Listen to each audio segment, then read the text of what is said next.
I'm going to speak a little bit about my new book that was recently published as Unified Cosmos Life Purpose, Communicating with the Unified Source Field and How This Can Guide Our Lives. As I said before, it's a different kind of book for me because the core center part of the book is a series of communications, and therefore it's not my own work, it's not my inspired work, but I've taken communications from another source and based the rest of the book around that. So I'll explain a little bit to put everything in context. So some time ago I came into contact with a lady called Nicola Mortimer, and she confessed to me and shared with me that she was for some time being in communication with a source of information, just like a voice in the head. And we, because I come to know Nicola, and I kind of believed that what she was saying, she felt to be sincere and genuine. I asked her to explain more. And she was saying that whenever she had a kind of question in her head, or sometimes didn't even have a question in her head, she would get a kind of nudge, a kind of almost a voiceless voice coming through and sharing information. And she'd never explored this in full depths. And so whilst I find this intriguing, we began a process of exploring this source of communication and to start a series of questions and answers. And what was revealed to us through this source of information was that Nicola was in communication or correspondence with the unified source field, what we may also know as the 0 point field. It was the collective intelligence. The collective intelligence, which is the energy field beyond materiality, or from which materiality manifests. Science knows this as the quantum field, the quantum vacuum, the quantum plenum, the Akashic field, or similar names are trying to grasp at the same, I think, phenomenon.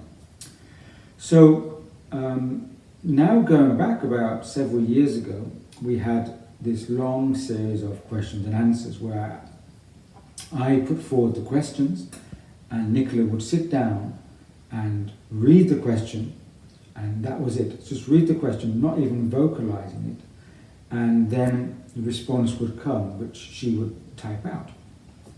I suppose in history sometimes this has been called automatic writing, but it's not the same as that. It's not a type of spiritualism where you get a very distinct voice telling you to write this. It's more, as I questioned Nicola, it was more a case of, it was a voice, but it wasn't a kind of heard voice. And so when I investigated the answers and the responses, they seemed distinct, i.e. not something that I would always expect, or they were phrased in a way which I had never come across being phrased in that way. And also the communications came back in a stream of consciousness. That is, there was no punctuation, no full stop, just continuous dialogue or information. And then I would have to sit down and read it through and decide, well, where would I put the punctuation, how to kind of put grammar in to structure the sentences of this information. So we did this over a number of years, and we had quite a large body of work, which we remained anonymous with this information. We weren't sure how to put it out and how to frame it. So, and we're also, I think, quite shy or timid about representing this information because it comes from a source or a place that not everybody's comfortable with acknowledging, or even accepting that this is a valid source. And it was only after going through many series of correspondences, communications, when we had gathered hundreds and hundreds of answers, that we understood there was a validity in this information.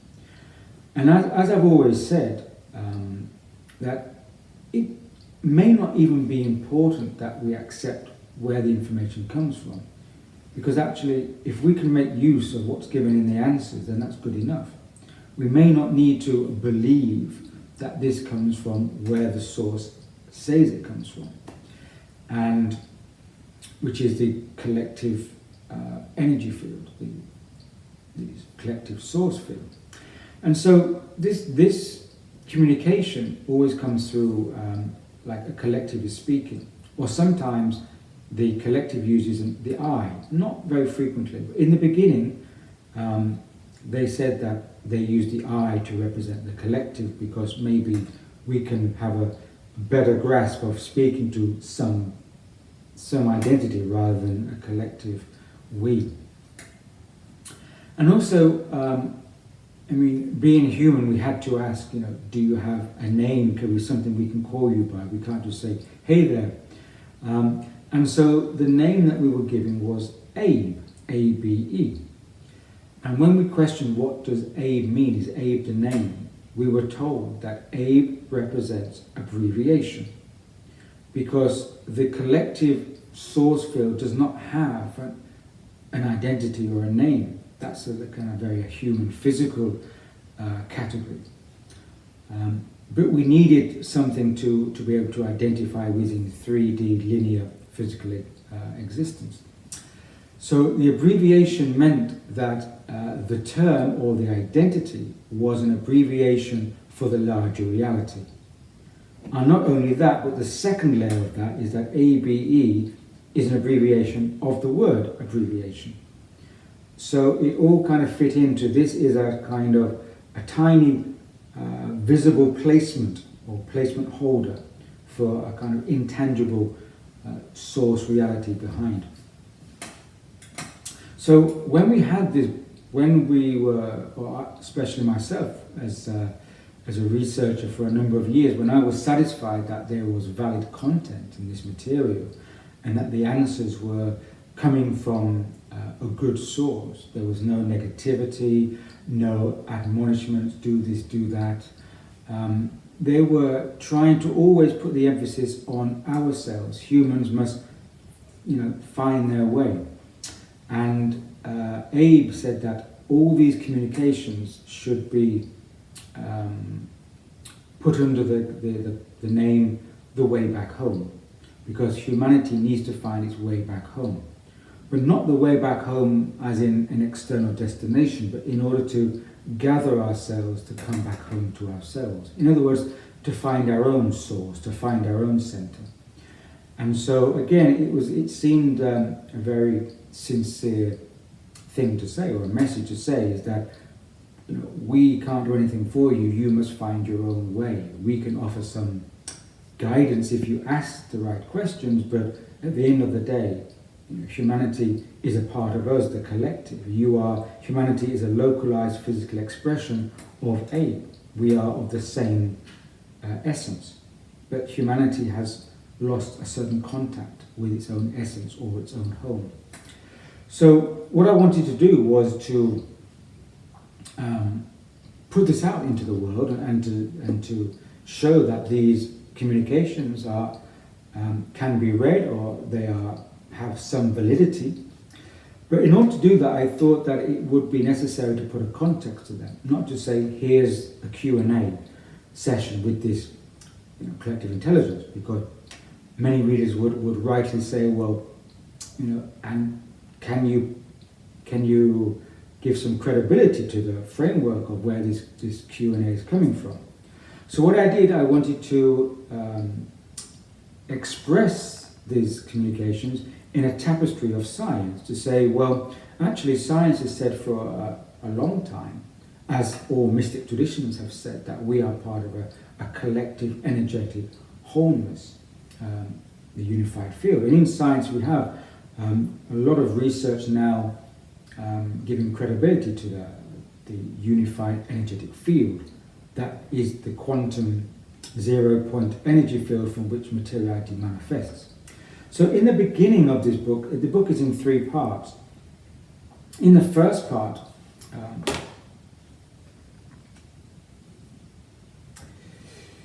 in part 1, which I've named "What is Reality," there's 6 chapters to deal with the new view of the cosmos and the kind of view of how we're framing this cosmic mind through science. And I felt that if I could, hopefully to some degree, credibly show that this science is valid, that we exist as part of an energetic unified field, then it's not a great step to accept that why could we not be in communication with ourselves? Our individual localized physical selves could be always in communication and correspondence with our collective energetic field, which is our home. So if we can understand the premise of being a physical expression of a unified field, then it makes more sense that therefore we could be in continual communication with the field from which we have emerged from. So part 2 of the book is called The Way Back Home, the Abe Communications. And finally, part 3, Reconnecting to Our Future, I examined or explored some questions whereby if we therefore can accept that we exist as part of a unified field, what does that say about our existence and our potential futures? And where could we go from there? What learning can we take from that? So just to show a little bit of the sense of taste for these communications, we did, as I said, a series of about 200 questions and answers on a whole range of subjects. The first series of questions, about 40 questions, was what I called setting the scene, whereby trying to say, explain yourselves. What is your existence that we can understand? What is the nature of your perception of existence? What is your physicality, understanding of physicality? What is your conception of time? Can you give us a context for our existence as individuals, as localized points of existence, as a unified source field? The second series of questions, what I framed mind, body and spirit, which I think speaks for itself, asking questions about consciousness, the body, physical health, the chemistry of the body, the energetics of the body, the DNA, and then questions of spirit, what we understand through human spirituality or questions of the spirit. The third section I call human society and culture, whereby the questions revolved around societies, how society is set up, its institutions, its ways of culture, ways of behaving, its systems, and the change within those systems, especially the change that is ongoing and coming. And the next section, section 4, I termed science and technology, asking questions about understanding the cosmos, understanding how the cosmos is composed, the functions of black holes and stars and planets, and also technology, the question of technology, artificial intelligence, and the coming role of technology into human society. And the final section was a kind of roundup of looking at humanity and its future. So the whole broad range of questions that were examined. But the first question I asked quite naturally in section 1, setting the scene, was the question says, "Hello Abe, can you explain who is Abe?" And as you will see from the answer, it's not only a stream of consciousness in which the correspondence manifests, but it's also, it can be a quite archaic style of speaking. We may not see it as completely fluid. It's a certain way of of expressing through human sentence structure and grammar. So the answer here is we came forth as a collective of energetic form, but we very much understand that form is not classed in which your worldly physical reality is. So let us explain. I am Abe. I speak for many, for in this plane of existence, separation is not of essence. We are a multitude of which is not ever born into the world of physical form as you know it, but understand we are very much still a part. Take it like this. You are experiencing the world in your physical form in that you have a body. This body is not separate from the whole. You are of a denser vibration in which resonates to that of your home in which you are a part of. You are in physical form, which means that you are energy like us, but stood still as a point of attraction. You are part of what is all motion, ever changing, but you are stagnant just for a short time. What we are is what you are, and life is never apart, just taking form, moving through and out of form, like a candle that burns down to liquid because it has changed its physical form. Does it really mean that the candle is all gone? I am able to be an I for the essence of communication, to be able to come forth in such a way that will enable us to convey that which is important. That your life here is of beauty and difference and separation, but here it is of collectiveness and oneness, free from conception.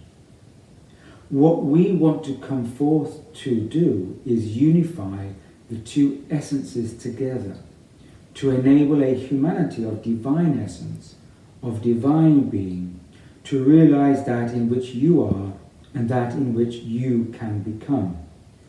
We want to guide you to the way back home, here and now. So that gives a taster to the style of responses from the collectivity of the collective unified field that is communicating through the identity, or we kind of force an identity onto it, which is the aim. So there are many more communications to explain a whole range of this conception of we are a localized point of physical form.